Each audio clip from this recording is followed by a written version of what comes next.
ہے وَإِنَّكَ لَعَلَىٰ خُلُقٍ عظیم، اور آپ یقیناً اعلیٰ اور عظیم اخلاق والے ہیں۔ اخلاق کا معنی بے حد وسیع ہے۔ تمام اچھی صفات کے مجموعے کا نام اخلاق ہے، اور دنیا کے تمام انسانوں میں پائے جانے والی اعلیٰ و عرفہ خوبیوں کو اگر جمع کیا جائے اور پھر ان کا موازنہ اللہ کے رسول صلی اللہ علیہ وسلم کی مبارک زندگی سے کیا جائے تو ہمیں معلوم ہوگا یہ تمام خوبیاں صفات اللہ کے رسول صلی اللہ علیہ وسلم کی ذات بابرکات میں بدرجہ اوتم پائی جاتی ہیں۔ اور یاد رکھیے گا، کسی بھی امت یا گروہ یا شخصیت کے بارے میں جاننا ہو کہ اس کے اخلاق کیسے ہیں تو یہ دیکھا جاتا ہے کہ اس کا برتاؤ اپنے دوستوں، رشتہ داروں، اپنے غلاموں اور مخالفین کے ساتھ کیسا ہے۔ بھائی جان اس کو اگر مزید سادہ کر سکتے تو کر دیں اس کو۔ مائیکل ایچ ہارٹ، جس نے 100 عظیم شخصیات پہ ایک کتاب لکھی اور اس میں سر فہرست میرے اور آپ کے آقا و مولا نبی رحمت صلی اللہ علیہ وسلم کا نام پہلے نمبر پہ لکھا، اور یہ اس نے عقیدت کی بنیاد پہ نہیں۔ اگر عقیدت کا معاملہ ہوتا تو وہ مذہباً عیسائی تھا، تو داعیہ یہی تھا کہ وہ حضرت عیسیٰ علیہ السلام کا نام پہلے نمبر پہ لکھتا۔ عقیدت کی بنیاد پہ نہیں، میرٹ کی بنیاد پہ۔ اور یہ سچ ہے، اس کائنات میں محمد عربی جیسی نہ صورت کسی کی ہے نہ سیرت کسی کی ہے۔ تو حضور نبی رحمت صلی اللہ علیہ وسلم کے اخلاق حسنہ پہ کچھ باتیں ہیں۔ میں نے عرض کیا کہ اگر کسی کے اخلاق دیکھنے ہو تو یہ دیکھا جاتا ہے کہ اس کا برتاؤ اپنے گھر والوں کے ساتھ کیسا ہے۔ ایک فرانسیسی مفکر کا قول ہے، وہ کہتا ہے گھر والے ہیرو نہیں مانتے۔ سنیے گا، اللہ کے رسول صلی اللہ علیہ وسلم کا نکاح سیدہ خدیجہ سے 25 سال کی عمر میں ہوا۔ 40 سال کی عمر میں پہلی وحی نازل ہوئی۔ 15 سال کی رفاقت، حضور گھر تشریف لائے اور سیدہ سے فرمایا کہ مجھے چادر دو، اور ساتھ کچھ خدشات کا ذکر کیا۔ تو سیدہ کے لفظ کیا ہیں؟ کلا واللہ لا یحزیک اللہ ابدا۔ آپ فرما دی قسم بخدا وہ اللہ آپ کو بے آسرا نہیں چھوڑے گا۔ آپ دکھیوں کے کام آتے ہیں، یتیموں کے کام آتے ہیں، بیواؤں کا آسرا ہے۔ ابن عساکر بیان کرتے ہیں کہ مکہ میں ایک مرتبہ قحط پڑا تو کچھ لوگ جناب ابو طالب کے پاس آئے اور آ کے کہا کہ وادیاں خشک ہو گئیں، جانوروں کے لیے سرسبز گھاس کا ایک تنکا نہیں، اور اہل خانہ بھوک میں مبتلا ہیں۔ آپ اولاد اسماعیل سے ہیں، چلے اور اللہ سے باران رحمت کی دعا کریں۔ جناب ابو طالب گھر سے روانہ ہوئے تو آپ کی معیت میں ایک نوجوان تھا جس کی صورت بڑی منمونی تھی۔ ان کی پشت کو دیوار کعبہ سے لگایا گیا۔ میرے کریم آقا تھے، اور پھر حضور نے یوں انگلی کا اشارہ آسمان کی طرف کیا تو آسمان پہ بادل نمودار ہوا، چھم چھم می برسنا شروع ہوا، ہر طرف پانی ہی پانی تھا، وادیاں لہلہانے لگی، سرسبز گھاس اگنے لگا۔ اس منظر کو جب جناب ابو طالب نے دیکھا نا تو اپنے بھتیجے کی شان میں قصیدہ لکھ دیا، وَأَبْيَضُ يُسْتَسْقَى الْغَمَامُ بِوَجْهِهِ سِمَالُ الْيَتَامَى عِصْمَةٌ لِلْأَرَامِلِ۔ آپ فرما دی، یہ گوری رنگت والا میرا بھتیجا جسے بادل دیکھ کے امٹ آتے ہیں، یتیموں کا سہارا ہے اور بیواؤں کا آسرا ہے۔ وہ نبیوں میں رحمت لقب پانے والا، مراد غریبوں کی بھر لانے والا، وہ اپنے پراؤں کا غم کھانے والا، مصیبت میں غیروں کے کام آنے والا۔ یہ اہل خانہ کی میرے محبوب صلی اللہ علیہ وسلم کے ساتھ عقیدت تھی۔ میں نے عرض کیا کہ برتاؤ دیکھا جاتا ہے، اور یہ گھر والوں کی حضور نبی رحمت صلی اللہ علیہ وسلم کے ساتھ محبت کا رشتہ۔ میرے کریم آقا جب گھر تشریف لاتے تھے نا رات کو تو حضور آہستہ آواز میں سلام لیتے۔ کیوں؟ اس لیے اگر کوئی بیدار ہے تو وہ سلام کا جواب دے دے، اور اگر کوئی آرام کر رہا ہے تو اس کی نیند کا خیال کیا جائے۔ سیدہ عائشہ سے سوال کیا گیا، حضور جب گھر تشریف لاتے ہیں تو حضور کے کیا معمولات ہوتے ہیں؟ پوچھنے والے کی غرض تسبیح و تحلیل، ذکر و اذکار کی باتیں سننا چاہ رہے تھے، لیکن سیدہ فرماتی حضور جب گھر تشریف لاتے ہیں تو حضور بکری کا دودھ دھو لیتے ہیں، کپڑوں کو پیوند لگا لیتے ہیں، اپنے نالین کو جو ہے وہ انہیں بھی گانٹ لیتے ہیں۔ تو یہاں ایک سوال ہے کہ یہ سارے کام ازواج کر کے نہیں دے سکتی تھی؟ یہ ایک سوال ہے، حضور اپنا کام خود کیوں کرتے ہیں؟ یہ امت کی تعلیم کے لیے تھا۔ جو اپنا کام خود کرتے ہیں ان کی طبیعتوں میں عجز پیدا ہوتا ہے، اور جو اپنا کام خود نہیں کرتے دو باتیں ہوں گی، متکبر ہوگا یا سست ہوگا۔ ہمیں لوگ ملتے ہیں، آپ کو بھی ملتے ہیں، رویے دیکھتے پڑتے ہیں۔ بعض لوگ فخریہ انداز میں کہتے ہیں میری گاڑی کا دروازہ کھولنے والا ملازم الگ، میرے کپڑے دھونے پریس کرنے والا الگ، میرے بوٹ پالش کرنے والا الگ، مجھے اپنا کام خود کرنے کی کیا ضرورت؟ اللہ فرماتے ہیں محبوب اگر آپ کو ہو تو ہم بتائے مکہ کو سونے چاندی کا بنا دے۔ یار جس کے دربان ابو بکر و عمر جیسے لوگ ہوں وہ اپنا کام خود کریں، اور میں اپنا جوتا اٹھا کے بھی سائڈ پہ نہ رکھ سکوں، بازار سے سامان بھی نہ خرید سکوں، تو پھر دیکھنا ہوگا، سیدھی سیدھی بات ہے، یا تکبر ہوگا یا پھر سستی ہوگی۔ تو اللہ کے رسول اپنا کام خود کرنے کا مزاج رکھتے ہیں۔ اصحاب کے مابین تشریف فرمائے نا، بکری ذبح کی گئی، ایک صحابی کہتے ہیں میں بکری ذبح کروں گا، دوسرے کہتے ہیں میں کھال اتاروں گا۔ حضور فرماتے کھانا بنانے کے لیے، آگ جلانے کے لیے لکڑیوں کی ضرورت ہوتی ہے، میں جنگل سے لکڑیاں لے کے آؤں گا۔ تو میرے نبی اپنا کام خود کرنے کا مزاج رکھتے تھے، اور اللہ کے رسول صلی اللہ علیہ وسلم کا ازواج کے ساتھ جو برتاؤ اور محبت کا جو رشتہ، سنیے گا، سید عائشہ رضی اللہ تعالی عنہا پانی نوش فرما رہی ہیں، حضور فرماتے اس میں سے کچھ بچا لینا۔ انہوں نے بچا لیا، اور حضور فرماتے عائشہ اب یہ بتائیں کہ آپ نے کہاں ہونٹ رکھ کے پانی پیا؟ تو عرض کی حضور یہاں ہونٹ رکھے، میرے محمد وہی لب رکھ کے پانی پیتے ہیں۔ سیدہ خدیجہ رضی اللہ تعالی عنہا فاطمۃ الزہرا سے فرماتی ہیں کہ بیٹے جاؤ ابو سے کہو کہ وہی کے وقت جو چادر آپ کے کندھوں پہ ہوتی تھی وہ مجھے عطا کر دیں۔ آپ نے آ کے حضور سے عرض کیا تو حضور فرماتی ہیں فاطمہ والدہ سے پوچھو کہ وہ چادر کیا کرنی ہے۔ آپ گھر آئی، حضور بھی تشریف لے آئے، فرمایا خیریت؟ عرض کی حضور بطور برکت کفن کے لیے ساتھ لے جانا چاہتی ہوں۔ میرے نبی فرماتے آپ چادر مانگ رہی ہو، اگر جلد بھی مانگتی تو میں محمد تمہیں وہ بھی اتار کے دیتا۔ یہ حضور کا اہل خانہ کے ساتھ برتاؤ تھا، محبت کا رشتہ تھا۔ میرے کریم ہے نا یار، اور کریم کے اصحاب کی زندگی کو پڑھیے، ان کا اپنے اہل خانہ کے ساتھ برتاؤ کیسا تھا۔ عثمان بن طلحہ کی زوجہ کا بیان دل کو چھو لینے والا۔ آپ فرماتی میرے شوہر میں 6 خوبیاں جو مجھے متاثر کر گئیں، دھیان سے سنیے گا۔ آپ فرماتی میرے شوہر کی اچھی عادت، یہ گھر آتے ہیں مسکراتے ہوئے۔ ان کی دوسری اچھی عادت، یہ گھر سے جاتے ہیں تو مسکراتے ہوئے، آتے بھی مسکراتے جاتے بھی مسکراتے۔ بعض لوگ باہر اچھے ہوتے ہیں، وہ میاں صاحب فرماتے ہیں کہ لوکی منو منہ آتے خول چڑھا کے ملتے۔ باہر اچھا بننے کی اچھی ادائیں ہوتی ہیں، وہ مصنوعی اخلاق ہوتے، لیکن گھر اچھے نہیں ہوتے۔ اور بعض لوگ ایسے ہیں نہ گھر اچھے نہ باہر اچھے، طبیعتوں میں دل بری کوئی نہیں ہوتی۔ اور تیسری اچھی عادت آپ فرماتی ہیں کہ میرے شوہر خرچ دینے میں بخل نہیں کرتے۔ دیکھیں میاں بیوی کا جو رشتہ ہے یہ بے تکلف رشتہ ہے۔ بیوی شوہر سے خرچ مانگنے میں جھجک محسوس نہیں کرتی، شوہر نے اپنی حیثیت کے مطابق دینا ہے، اور یہ شوہر کا ہی حق ہے۔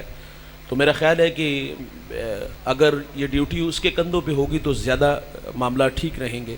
تو چوتھی اچھی عادت آپ فرماتی کبھی خرچ مانگنے کی ضرورت بھی نہیں پڑی۔ اور پانچویں اچھی عادت آپ فرماتی اگر میں ان کا کوئی کام کر دیتی ہوں نا تو یہ میرا شکریہ بھی ادا کرتے ہیں۔ وہ ایک پیر صاحب مرید کے گھر گئے، کھانا پیش کیا گیا، کھانا لذیذ تھا، کہا ذرا بیوی کو بلاؤ نا۔ وہ آئی تو کہا بیٹا آپ نے کھانا بڑا اچھا بنایا۔ تو وہ آپ دیدہ ہو گئی، رونے لگی۔ کہا بیٹا آپ شرمندہ کر رہی ہو، میں تو تعریف کر رہا ہوں۔ کہا رونا آپ کی بات پہ نہیں آیا، آپ کے مرید پہ آیا ہے۔ کہا کیا ہوا؟ کہا 25 سال ہو گئے اس کے نکاح میں آئے ہوئے، اس نے کبھی نہیں کہا کہ تو نے کھانا بڑا اچھا بنایا ہے۔ دیکھیں یہ انسانی فطرت ہے، وہ حوصلہ افزائی کا محتاج ہوتا ہے۔ میرے نبی گھر تشریف لاتے ہیں، اہل خانہ سے پوچھتے ہیں کھانے کے لیے کچھ ہے؟ تو عرض کیا حضور روٹی اور سرکہ ہے، سالن نہیں ہے۔ فرمایا لے آؤ۔ میرے نبی سرکے سے روٹی کھا کے کیا فرماتے؟ واہ واہ، سرکہ تو بڑا ہی اچھا سالن ہوتا ہے۔ دیکھیے ہمارے گھر میں 3-4 گھنٹے لگ کے کھانا بنا، کبھی کبھی ہوتا ہے کھانے میں کوئی نمک مرچ کا مسئلہ آتا ہے۔ ظاہر ہے جب عورتیں کھانا بناتی تو کھانے میں وہ نمک مرچ اندازے سے ڈالی جاتی، تو کبھی زیادہ کبھی کم ہو جاتی ہیں۔ تو اگر زیادہ ہو جائے تو پھر حضرت کے تیور دیکھنے والے ہوتے ہیں، گھور کے دیکھے گا، برتن دیوار سے مارے گا، گالی بھی دے گا، اور پھر کیا آگے سے آواز آتی کہ تیری ماں نے تینوں کھانا بنانا نہیں سکھایا؟ معذرت سے بھائی آپ کو کسی نے بولنا بھی نہیں سکھایا، یہ کوئی رویے ہے؟ حوصلہ افزائی انسانی فطرت ہے بھائی۔ آپ فرماتی میرے شوہر کی اچھی عادت، یہ میرا شکریہ ادا کرتے ہیں۔ اور چھٹی اچھی عادت، بھائی جان اگر اس ایک بات پہ عمل کر لیا جائے نا تو طلاق کی ریشو کم ہو جائے۔ یقین جانو روزانہ کی بنیاد پہ ہمارے پاس دارالافتاء میں لوگ طلاق کے مسائل نہیں پوچھنے آتے، طلاق کا حل نکالنے آتے ہیں کہ مولوی صاحب 3-4 بال ہو گئے نے، ہن کی کریے؟ بھائی جان جن کے کہنے پہ آپ نے طلاق دی تھی نا، جو پیچھے آپ کے کھڑے تھے، ظاہر ہے اس نے تو کہا تھا میں تیرا گھر اجاڑوں گی، اور اس نے منہ پہ ہاتھ پھیرا تھا نا، اگر تجھے یہاں سے نہ نکالا تو پھر بڑی ساری باتیں ہوتی ہیں۔ اور ہم نے دیکھا ہے کہ ان لوگوں کے گھر زیادہ برباد ہوتے ہیں، زیادہ ادھرتے ہیں جن کی اپنی رائے کوئی نہیں ہوتی، اپنی سوچ کوئی نہیں ہوتی، جو کسی کے اشاروں پہ چلتے ہیں نا، ٹھیک ہے، اور جنہوں نے پیچھے کھڑے ہو کے کہا تھا کہ تو اس کو فارغ کر، ہم لائن لگا دیں گے، جو ہی فارغ کیا، وہ جو 5-7 شیطان لوگ پیچھے کھڑے تھے نا، میں معذرت سے کہوں گا، وہ تو نظر بھی نہ آئے، وہ تو اپنی دنیا میں چلے گئے، وہ تو اپنے گھروں میں اسودہ زندگی گزار رہے ہیں، لیکن گھر تو اس کا اجاڑ دیا۔ اب آیا مولوی صاحب کے پاس، بھائی جاؤ جا کے اس سے ہی حل نکالو جس کے کہنے پہ طلاق دی تھی۔ آج نہ بچے پاس، نہ بیوی پاس، تنہائی ہے، کوئی کھانا بھی نہیں دیتا، اور وہ بھی کہتے کہ ویلا ٹکر کھان ڈے جا کے کما کے لے آ۔ تو بھائی جان جن کے کہنے پہ فارغ کیا تھا، جاؤ جا کے اس سے حل نکالو۔ صرف ایک بات پہ اگر عمل کر لیا جائے، دھیان سے سنیے گا، آپ فرما دی میرے شوہر کی اچھی عادت، اگر کسی بات میں ناراضگی ہو جائے نا، تکرار ہو جائے، تو میرا شوہر مجھے بہت جلد معاف کر دیتا ہے۔ ہم کیا کہتے ہیں، 6 مہینے لوا یدی عقل ٹکانے آ جائے گی۔ پہلی بات تو یہ ہے کہ یہ 6 ماہ کو ہماری بہن بیٹی کو لگوائے، میں معذرت سے کہوں گا بھائی، ہمیں اچھے لگیں گے۔ اور یہ جو 6 ماہ کا مشورہ دیتے ہیں نا، میں دوستوں سے کہوں گا کبھی بھی ایسے لوگوں کے قریب بھی نہ بیٹھیے گا، یقین جانو یہ آپ کا گھر برباد کر دیں گے۔ اور جو 6 ماہ کا مشورہ دیتا ہے نا، میں اس سے بات کر رہا ہوں، وہ اپنی بیوی کے دل کی تلاشی لے کے دیکھے، اس کے دل میں کیا اداسی، کوئی پیار کا نغمہ، کوئی وفا کی کہیں سے کوئی آپ کو جگنو کو نظر آئیں گے؟ نہیں نظر آئیں گے۔ وہ تو اپنے بوڑھے ماں باپ کی عزت کو لے کے بیٹھے ہوئی ہے، ماں نے سمجھا کے بھیجا تھا، بیٹے 2 بہنیں گھر بیٹھی ہیں، اگر تو طلاق لے کے آ گئی تو کون رشتہ دیکھنے آئے گا؟ یہ سارے دکھ اس لیے سہ رہی ہے کہ میری بہنیں 2 گھر میں بیٹھی ہیں، میرے بوڑھے ماں باپ کا کیا بنے گا؟ اور یہ حکیم بنا ہے اور لوگوں کو مشورے دیتا ہے کہ اکھ چپائی دکھا دی نہیں ہونا۔ تو ایسے لوگوں کے شر سے بچ کے رہیے گا، یہ آپ کا گھر اجاڑنے میں کوئی دیر نہیں لگنے دیں گے۔ تو چھٹی اچھی عادت آپ فرما دیں کہ میرا شوہر مجھے بہت جلد معاف کر دیتا ہے۔ یار کمرے کی آواز ہم باہر کیوں نکالتے ہیں؟ ہو گیا اختلاف، ختم بھی ہو جاتا ہے، کٹہرے میں لا کے کیوں کھڑا کیا؟ فون کر کے کیوں کہا کہ یہ میرے والی نہیں، اس کو آگے آ کے لگا کے لے جاؤ؟ یہ کہہ کے تو ہم تو سو گئے، وہ ساری رات بوڑھے مسلح پہ تڑپتے رہے، یا اللہ میری بیٹی کا گھر بچا لینا۔ 6 خوبیاں جس مرد میں ہو، گھر خوبصورت، آتا مسکراتا جاتے مسکراتے، خرچ دینے میں بخل نہیں، اور خرچ مانگنے کی ضرورت بھی نہ پڑے، حوصلہ افزائی بھی کیا کرو یار، تکرار ہو جائے، ناراضگی ہو جائے تو جلدی جلدی معاف بھی کر دیا کرو۔ میں نے ایک بزرگ کو پڑھا ہے، ان کی بیوی اتنی تلخ زبان تھی، تھوڑی سی آواز کم کرے، طبیعت میں اتنی تلخی تھی، کسی نے کہا اسے جان کیوں نہیں چھڑا لیتے؟ کہا ایک خوبی ہے اس میں، ایک خامی نہیں، ایک خوبی۔ لوگ ایک خوبی پہ ساری زندگی گزار دیتے ہیں۔ آپ فرماتے ہیں اگر میں 40 سال کہیں چلا جاؤں نا تو یہ میرا انتظار کرے۔ تو لوگ تو ایک خوبی پہ زندگی گزار دیتے ہیں، ہم چھوٹی چھوٹی باتوں پہ جناب گھر اجاڑ دیتے اپنے بچوں کے۔ تو خیر بات یہ عرض کر رہا تھا کہ اگر کسی کے اخلاق دیکھنے ہو تو برتاؤ دیکھا جاتا ہے کہ اس کا برتاؤ اپنے گھر والوں کے ساتھ کیسا ہے، اور یہ بھی دیکھا جاتا ہے کہ اس کا برتاؤ اپنے جو ہے وہ غلاموں کے ساتھ، ملازموں کے ساتھ کیسا ہے۔ اللہ کے رسول صلی اللہ علیہ وسلم کی خدمت میں زید بن حارثہ آئے، اعلان نبوت سے پہلے کی بات ہے، چچا اور والد فدیہ لے کے آ گئے عرب کے رواج کے مطابق۔ فرمایا فدیہ کی ضرورت نہیں، زید سے پوچھ لو، جانا چاہے تو فدیہ نہیں لوں گا۔ تو زید دامن سے لپٹ گئے، عرض کی حضور میں آپ کو چھوڑ کے کہیں بھی نہیں جاؤں گا۔ یار بلال حبشی رضی اللہ تعالیٰ عنہ امیہ کا غلام، امیہ نے کتنا مارا تھا، باری پتھر سینے پہ، مکے کی گلیوں میں گھسیٹا، لوہے کی کنگھی سے کھلڑی ادھیڑ دی، کتنے دکھ بلال حبشی کو ملے۔ اور پھر پروٹوکول دیکھی گا بلال حبشی کا، حضور معراج سے واپس تشریف لائے، بلال کو قریب کر کے فرمایا کون سا ایسا اچھا عمل کرتے ہو، جنت کی ڈیوڑی میں تمہارے قدموں کی آواز کو سنا ہے۔ یہ میرے نبی غلاموں کو عزت عطا فرماتے۔ ابن جبیر یہ مدینے کا یہودی تاجر ہے، اور شام سے یہ تجارتی مال خریدا اور مدینے کی منڈی میں لا کے فروخت کرتا۔ ایک دفعہ اس نے بہت سارا تجارتی سامان خریدا اور ساتھ ہی غلام خرید لیا، اور اس غرض سے خریدا کہ یہ سامان اٹھانے میں میری مدد کرے گا۔ جسے خریدا اس کا نام سالم، دبلا پتلا، دکھنے میں خوبصورت نہیں تھا، 12-13 سال اس کی عمر ہوگی۔ مدینے میں لایا، سامان 2 دن میں بک گیا، لیکن اس کی طرف کسی نے نظر التفات نہ کی۔ بھائی جان جب خرید و فروخت ہوتی ہے تو نفع نقصان پہلے دیکھا جاتا ہے کہ اس کو خرید کے مجھے کیا ملے گا۔ کسی نے بھی سالم کی طرف نظر اٹھا کے نہیں دیکھا. 3 دن اس کو دھوپ میں کھڑا کر دیا. جو عرب جاتے وہ لوگ جانتے کہ عرب کی گرمی کتنی تڑپا دینے والی ہے, پوری دنیا میں مشہور ہے. 3 دن دھوپ میں تڑپتا رہا, کسی نے بھی نہ دیکھا. ایک خاتون جس کا نام تسمیہ تھا تو اسے رحم آیا, اس نے خرید لیا, اور پھر اس کی رحم دلی کے چرچے مدینے کی گلیوں میں ہونے لگے. سنیے گا, ابو حذیفہ مکہ کا تاجر اور تجارتی مال بیچتا بیچتا مدینے میں آیا. اس کی رحم دلی کے چرچے سنے, متاثر ہوا, پیغام نکاح بھیجا, نکاح ہوا, خود بھی, غلام کو بھی, بیوی کو بھی لیا, مکہ آ گیا. اور ابو حذیفہ کی دوستی تھی حضرت عثمان غنی رضی اللہ تعالیٰ عنہ سے, اور جب ملاقات کے لیے گئے تو وہ مشرف اسلام ہو چکے, دعوت دین دی, تو یہ بھی متاثر ہوا, بیوی بھی ایمان لے آئی, غلام بھی ایمان لے آیا. سنیے گا یار, اس کو آزاد بھی کر دیا گیا. اور پھر جب آزادی ملی تو ان کا زیادہ وقت حضرت سالم کا حضور کے قدموں میں گزرتا, قرآن کی آیت اترتی, سیکھنے چلے جاتے.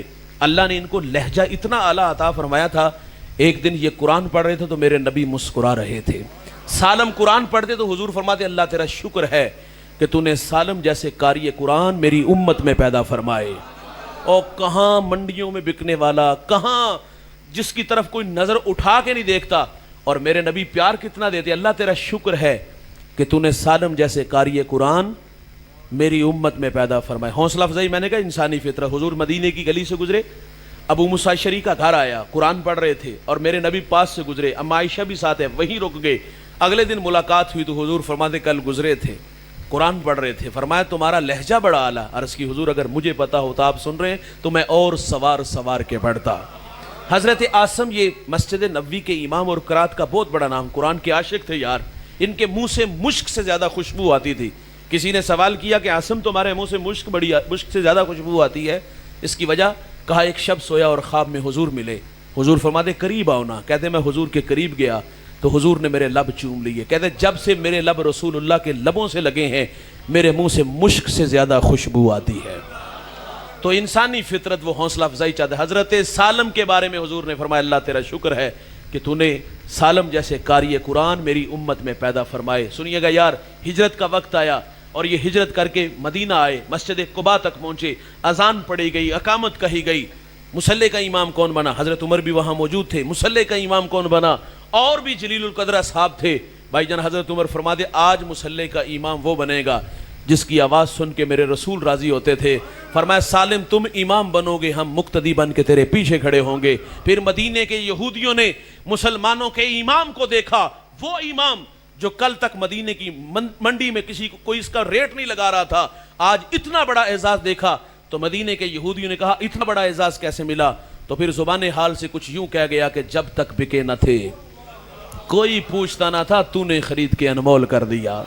بھائی جان میرے نبی تو غلاموں کو عزت دیتے ہیں, پروٹوکول دیتے ہیں. یہاں رکیے گا, ہمارے ساتھ ہماری فیکٹریوں میں, کارخانوں میں, ہماری دکانوں پہ, ہمارے گھروں میں جو کام کرنے والے ہیں, ہمارے ان کے ساتھ رویے کیا ہیں؟ ہم انہیں انسان خیال کرتے؟ اخلاقی قدریں, اخلاقی تقاضے وہاں سارے ہوتے ہیں جہاں سٹیٹس کا معاملہ ہوتا ہے, اور جہاں ہمارے معیار کا اور ہمارے سٹیٹس کا نہیں ہوتا وہاں تو انگلیوں کے پورے بھی نہیں پورے ملتے. ہاتھ ملانا بھی تو ہی نے جستجو جانتے ہیں. میں معذرت سے کہوں گا, رویوں کی بات کر رہا ہوں. لیکن ہمارا کہنا ہے بھائی ملازم کے ساتھ بیٹھ کے چائے پیا کرو, گپ شپ لگایا کرو یار, کبھی کبھی اس سے مشورہ بھی مانگا کرو. آپ عزت دے کے دیکھو, یقیناً عزت پلٹ کے آئے گی. تو کریم آقا تو اپنے غلاموں کو عزت عطا فرماتے. یہ بھی دیکھا جاتا ہے بھائی, اخلاق دیکھنے ہو تو پھر یہ بھی دیکھا جاتا ہے کہ اس کا اپنے مخالفین کے ساتھ رویہ کیسا ہے. 53 سال حضور مکہ میں رہے, اور مکہ والوں کے رویے کیا تھے؟ گڑھے کھودے, کانٹے بچھائے, اوجریاں پھینکی, گلے میں رسی ڈال کے تو دیا. 3 سال شیب ابی طالب میں محصور رہے. طائف والوں نے پتھر مارے, کتنے دکھ مکہ والوں نے دیے. ہجرت پہ مجبور کیا گیا. در و دیوار, شجر و حجر کو دیکھ کے میرے نبی فرماتے تمہیں کبھی بھی نہ چھوڑ کے جاتا اگر یہ مجھے ہجرت پہ مجبور نہ کرتے. اللہ کے رسول صلی اللہ علیہ وسلم ہجرت کر کے جب مدینہ آنے لگے تو حضور کی آرزو تھی کہ میں حرم کعبہ میں اللہ کے حضور نیاز مندیاں پیش کروں. عثمان بن طلحہ سے کہا چابی دو, کہا چابی نہیں ملے گی. حضور فرماتے ایک وقت آئے گا یہ چابی میرے پاس ہوگی. رویے میں تلخی بڑی تھی, کہا یہ صرف باتیں ہیں. حضور کا دل دکھایا. حضور مکہ سے ہجرت کر کے مدینہ آئے. بھائی جان مکہ المکرمہ کو چھوڑنا آسان نہیں تھا, فطری محبت ہے یار. صحابہ کی سب سے بڑی قربانی وطن چھوڑنا تھا, مکہ چھوڑنا تھا. یار آپ سیالکوٹ سے ہو, آپ کو اس محلے سے دوسرے محلے میں عارضی جانا ہو تو کیا آسان ہے؟ ہمارے دیہاتوں میں گلیاں دے ککھ بھی رون لگ پیندے نے بھائی جان. جہاں انسان نے جنم لیا ہو نا اسے چھوڑنا آسان نہیں تھا یار. حضرت صدیق اکبر بیمار ہو گئے, بلال حبشی بیمار ہو گئے. بلال تو دکھی اشعار پڑھتے مدینہ میں آ کے کہ اللہ ہمیں ایک رات دے دے, ہم مکہ میں گزار آئیں. تو سید عائشہ رضی اللہ تعالی عنہا نے حضور سے عرض کیا, حضور بلال تو رو رو کے بیمار ہو گئے. میرے نبی نے ہاتھ اٹھا لیے, اللہ میں دعا کرتا ہوں جس طرح مکے کی محبت ہمارے دلوں میں تھی, اللہ 2 گنا زیادہ مدینے کی محبت ہمارے دلوں میں ڈال دے.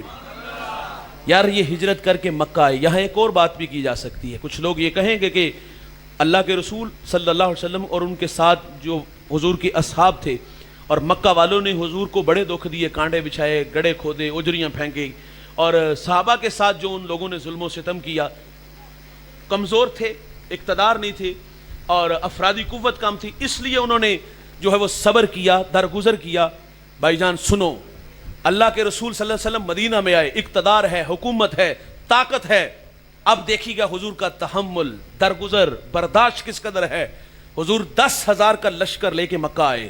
ابو سفیان ہاتھ جوڑتے, مہربانی فرماؤ, من داخلہ دار ابی سفیان فہو آمنن, جو تیرے گھر میں داخل ہو جائے گا امان دی جائے گی. عرض کی حضور گھر چھوٹا, فرمایا کنڈیاں بند کر لے, ہتھیار پھینک دے, امان دی جائے گی. یار پڑھو فاتحین کو. نیپولین بہت بڑا فاتح گزرا ہے, بستیاں اجاڑ دیتا تھا, لیکن میرے رسول جب فاتح بن کے مکہ میں آئے نا, راوی لکھتا ہے کہ حضور کی پیشانی اونٹ کی کوہان کے ساتھ لگی ہوئی تھی. اس عاجزی اور انکساری سے حضور مکہ میں داخل ہوئے. دشمن لائن میں کھڑے ہیں. حضور فرماتے کیا توقع رکھتے ہو؟ کہا آپ شریف آدمی ہو اور آپ شریف باپ کے شریف بیٹے ہو, ہم آپ سے معذرت کی اور معاف کرنے کی ہی توقع رکھتے ہیں. لا تثریب علیکم الیوم, فرمایا آج کے دن تم پر کوئی مواخذہ نہیں, تم سے وہی کہوں گا جو میرے بھائی یوسف نے اپنے بھائیوں سے کہا تھا. فرمایا جاؤ میں محمد تم سب کو معاف فرماتا ہوں. بھائی جان معافی کا عام اعلان. اکرمہ دوڑ گئے, جدہ چلے گئے, اور اکرمہ کی بیوی حضور کی خدمت میں حاضر ہوئی. حضور اگر وہ آ جائے تو فرمایا معاف کر دوں گا. عرض کی حضور اسلام کا سب سے بڑا دشمن ابو جاہل کا بیٹا. فرمایا میں جانتا ہوں, لے آؤ اسے ڈھونڈ کے. اور ڈھونڈ لائی اور حضور کے قدموں سے لپٹے اور پھر ایک معزز شہری کے طور پہ زندگی گزارنے لگے. میرے نبی نے اکرمہ کو معاف کر دیا. حضرت وحشی آگے, حضور مہربانی کرو, اور حضرت وحشی نے حضرت امیر حمزہ, امیر طیبہ, سید الشہداء, حضور کے محبوب چچا کو شہید کیا اور بے دردی سے شہید کیا. آپ کا سینہ چیرا گیا, کلیجہ نکالا گیا, کان کاٹ لیے گئے, ناک کاٹ لیے گئے. کتنی جو ہے وہ دردناک شہادت حضرت امیر حمزہ کی ہے. اللہ کے رسول کی خدمت حضرت وحشی آتے ہیں تو میرے نبی فرماتے جاؤ میں نے تمہیں معاف کیا, اور ساتھ اتنا فرمایا کہ میرے سامنے نہ آنا, سامنے آؤ گے تو چچا یاد آئے گا. پھر شام چلے گئے, تڑپتے رہے, اور وہ نیزہ سنبھال کے رکھا ہوا تھا جس سے امیر حمزہ کو شہید کیا تھا, اور دعا کرتے تھے اللہ مجھ سے کوئی کام لے لے, میں نے اسلام کا بہت بڑا نقصان کیا.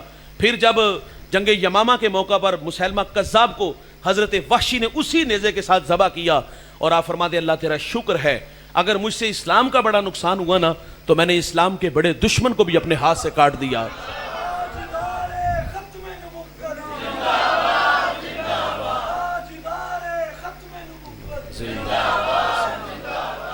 تو حضرت وحشی کو معاف کر دیا. یار عثمان بن طلحہ کے بارے میں فرمایا بلاؤ, اور عثمان بن طلحہ حاضر خدمت ہوئے. فرمایا میں نے کہا تھا نا ایک وقت آئے گا یہ چابی میرے پاس ہوگی. اور پھر سنو یار, اللہ کے رسول صلی اللہ علیہ وسلم حرم کعبہ میں داخل ہوئے اور باہر تشریف لائے. کعبے کا کلید بردار ہونا یار, کعبے کی نوکری چھوٹی نہیں, بہت بڑی نوکری ہے. یہ آرزو سیدنا صدیق اکبر کی بھی تھی, یہ آرزو حضرت عمر فاروق کی بھی تھی, دیگر اصحاب کی بھی تھی. لیکن حضور باہر تشریف لاتے ہیں, عثمان بن طلحہ کے ہاتھ میں چابی رکھی, فرمایا آپ کے پاس رہے گی, اور وہ چابی آج بھی اسی خاندان کے پاس ہے. اور میرے نبی تو مخالفین کے یار بدر کے قیدیوں کو جب جھکڑا گیا نا رسیوں کے ساتھ, حضور کبھی لیٹ جاتے کبھی اٹھ کے بیٹھ جاتے. عرض کی حضور یہ طبیعت میں اضطراب, فرمایا یہ جو رسیاں تم نے سختی سے باندھی ہیں نا مجھے یہ تکلیف دے رہی ہیں. کتنے دکھ ملے اور کتنے درگزر ہے یار طبیعت میں, معاف کرنے والی طبیعت. اور میں اور آپ دیکھیں بھائی, ہماری طبیعت میں درگزر کتنا ہے. یہ میں اور آپ دیکھیں گے کہ میری اور طبیعت میں, آپ کی طبیعت میں کس قدر معاف کرنا ہے. معذرت سے کہوں گا بھائی, کہانی کسی دوست کی نہیں سناؤں گا کہ دوست سے جھگڑا ہوا پھر ساری زندگی دوست سے کلام کرنا چھوڑ دیا. کہانی کسی ہمسائے کی نہیں سنانے لگا کہ کسی بات پہ اختلاف ہوا اور پھر ساری زندگی ہم نے ان کے جنازوں میں شرکت نہ کی, ان کی خوشیوں میں شریک نہ ہوئے. یہ بھی بری بات. ہمسائیگی کے بہت سارے حقوق ہیں, اور دوست اچھا بڑی نعمت ہوتا ہے, لیکن کسی کو کھو دیا ہمسایوں کے ساتھ جھگڑا کیا اور پھر ان کے ساتھ پھر ناراضگی اس حد تک بڑھ گئی کہ ہم ان کے جنازوں میں اور نہ ان کی خوشیوں میں شامل ہوئے. میں کہانی ماں جایوں کی سنانے لگا ہوں, ہمسایوں کی نہیں, ماں جایوں کی. اور چھوٹی سی بات پہ اختلاف, بچوں پہ جھگڑا ہوا نا, بچے تو 10-20 منٹ بعد پھر کھلے میدان میں ہوتے ہیں, اور پھر بھائیوں نے ناراضگی کتنی جو ہے وہ آپس میں رکھی. بھائی جان یہ ناراضگی کی عمریں کم از کم 25-30 سال تک ہیں, اور لوگوں کو فخر سے بتاتے ہیں, میں تھوک کے نہیں چڑھتا. ایک دفعہ ناراضگی اور اس کے بعد میں نے کبھی بھائی کو منہ بھی نہیں لگایا.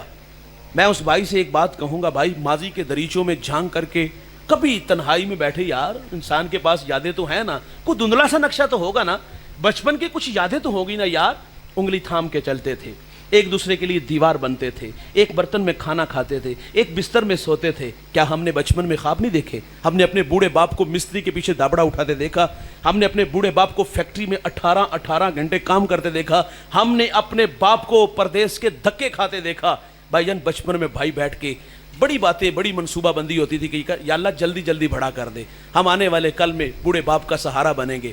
بڑے بھائی کو کہا کہ تو ہمارے لیے باپ کی حیثیت رکھتا ہے. کتنے خواب, کتنے سپنے, یار کبھی یاد نہ آئے, کبھی بھائی کی یاد نے تڑپایا نا. اور دیواریں اتنی اونچی ہوگی یار کہ دوست کو دیکھ کر باہیں پھیلائے اور بھائی کو دیکھ کر رستہ بدل لیا جائے. چوکوں میں بیٹھ کے, برادری میں بیٹھ کے, شریکے میں بیٹھ کے بھائی کی پگڑی اچھالی جائے. یہاں تو بھائیوں نے 1 انچ پہ بھائی کو ذبح کر دیا, 1 انچ پہ اختلاف ہوا, ساری زندگی کلام کرنا چھوڑ دیا.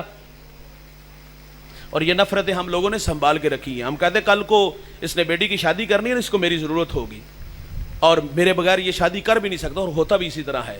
ظاہر ہے جب نئی رشتہ داری ہم جوڑتے ہیں نا, تو آنے والے ساری چیزیں دیکھتے ہیں کہ جہاں ہم نے بیٹے یا بیٹی کی شادی کرنی ہے, اس کا اپنے گھر والوں کے ساتھ, بہن بھائیوں کے ساتھ رابطہ کیسا ہے. تو لوگ سوچنے پہ مجبور ہو جاتے ہیں کہ اس کا اپنے بہن بھائیوں کے ساتھ اچھا سلوک نہیں, تو یہ ہمارے ساتھ رشتہ داری کیا جوڑے گا.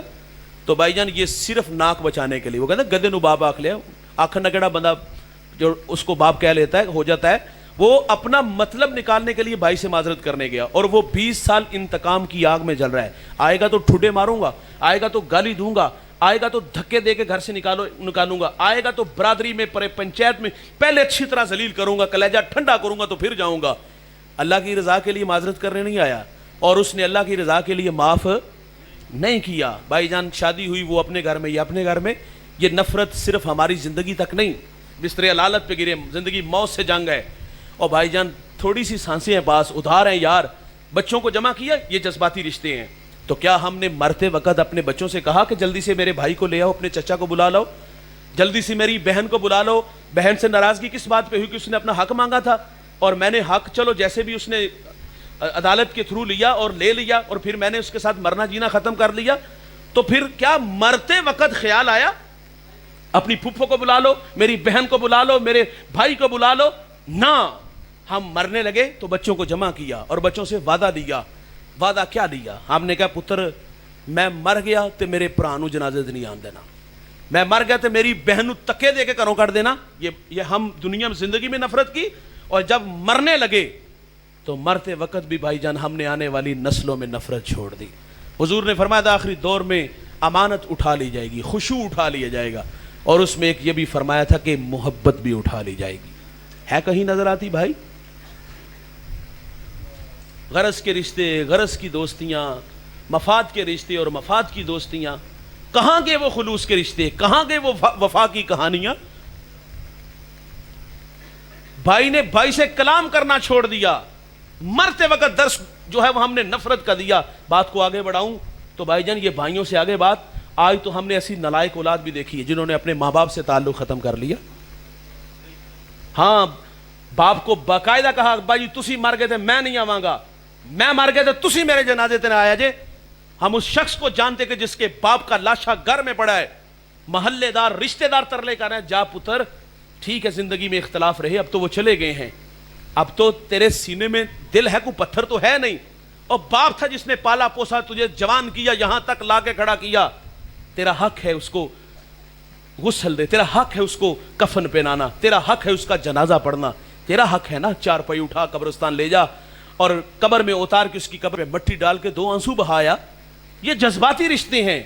2 لفظوں میں بات ختم کرتا ہے, وہ کہتا ہے زندگی میں ابا سے وعدہ کیا تھا, آپ مر گئے تو میں نہیں آؤں گا, میں مر گیا تو آپ نہ آئیے گا.